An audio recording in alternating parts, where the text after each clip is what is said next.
Crude Oil Daily Analysis, June 29, 2011, commoditiesmansion.com. August crude oil rallied on Wednesday, but it wasn't only the passing of the Greek austerity measures or the early strength in the euro or the weaker U.S. dollar that gave it a shot of adrenaline today. It was good old supply and demand. After trading firmer most of the night, crude oil got a boost early in the trading session on speculation that Greece's parliament had the votes to pass the strict austerity measures that were needed to secure the first tranche of bailout money from the European Union and the International Monetary Fund. The driving force of the early move was fueled by the stronger euro and the weaker dollar. The strength in the euro led to a risk-on scenario, while the weaker greenback meant cheap prices for commodities that were priced in dollars, like crude oil. After Greece announced that the austerity measures had received a favorable vote, the euro faltered and began to weaken in what became a buy the rumor, sell the facts situation. In other words, traders that took the risk earlier in the week when the euro was cheap and the austerity vote was uncertain cashed in on the up move.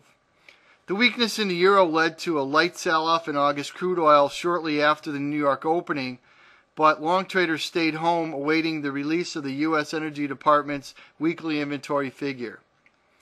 Going into the report, the market was pricing in a drawdown of about 1.5 million barrels. The actual inventories declined 4.38 million barrels, fueling a renewed breakout to the upside. Despite the plan to dump 60 million barrels of oil on it over the next 30 days, crude oil futures proved to be resilient today as the strong gain helped to erase all of last week's one-day loss following the announcement by the EIA to release oil from its strategic petroleum reserve.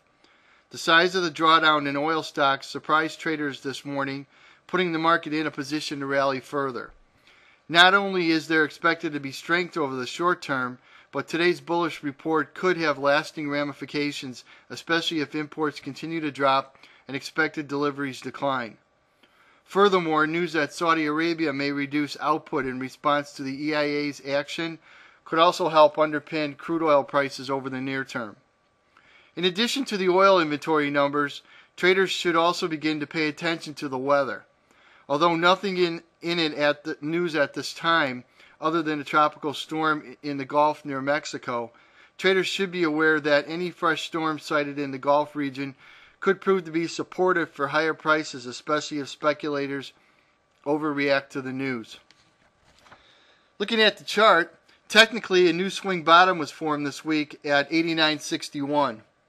From this low we had two higher highs, making this a key bottom. The trick was, when was the market going to break through this 95.70 area to turn the trend up? Typically, the first leg of a rally from a bottom goes up 2 to 3 days, then forms a corrective top, breaking back about 50% of that first leg up. That's because the early part of the move is usually short covering.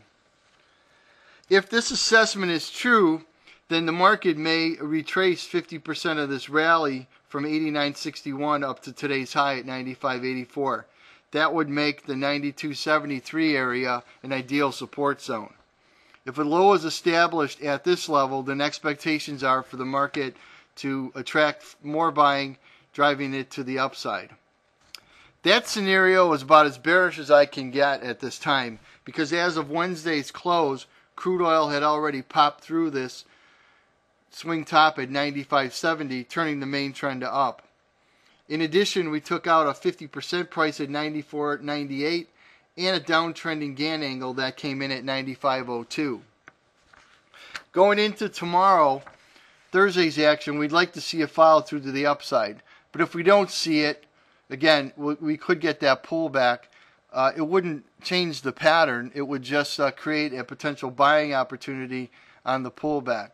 If we do get this upside momentum, then it's likely more short covering, because usually buyers aren't going to chase the market higher. First time up is usually short covering.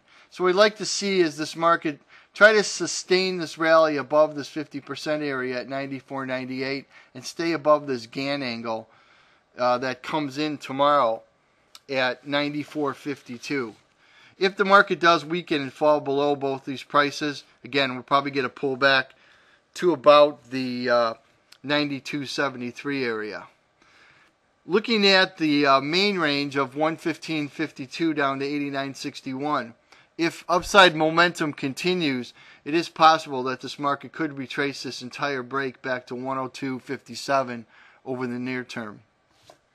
It does not look like a possibility right now, but the charts indicate that it is a potential upside target.